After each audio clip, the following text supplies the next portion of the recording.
Coach Holtz, I have a question. Can you give me some advice about following a Hall of Fame legendary coach like Coach McGraw? Well, hey, number one, be yourself. When I went to William Mary's head coach, we had more Marys than William. I was going to be another Woody Hayes. Problem was I wasn't Woody Hayes. I had to be myself.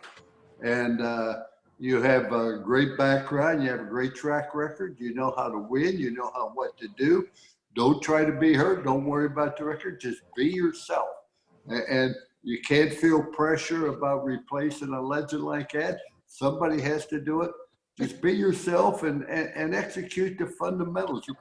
It's not complicated for me anyway. We're going to block or we're going to tackle. I feel that fundamentals are great. You got to be able to shoot free throws. You got to be able to handle the ball, play defense, fundamentals, etc. People say, "What do you want on your tombstone?" I wanted to say, "I told you I was sick." But if you are going to put that he believed in fundamentals and give the players something they can do and insist that they do it. And Woody Hayes gave me some great advice. He said, your job as a coach is not to be well-liked or to be popular. If you want a friend, buy a dog. Your job is to make them the very best that they can possibly be. And many times you have to get them out of their comfort zone because most people don't know how good they can possibly be. And they put a ceiling on what they can do.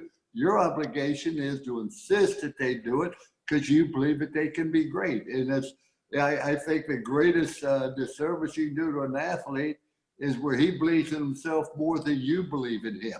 Mm-hmm. I think if you believe in athletes and talk to them and set goals and don't worry about the score, just worry about doing the things that are the right and proper and get the team, a team that comes together. Why do you have a team? And you need everybody. First of all, in a team, you make sure you understand you need one another. You have a goal, your goal is to win, and they have a role. Maybe the role is to come off the bench. Maybe it's to be a defender or a rebounder. They may not like that, but that's not important.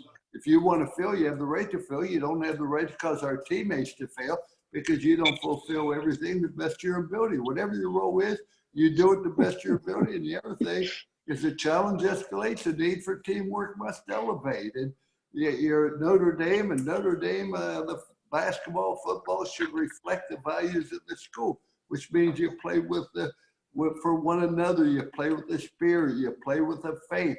And more importantly, you play with intelligence. I say to the athlete, you need a 1,200 to get into school here, and you can't remember the starting counts on 2, not 1. We can just be yourself.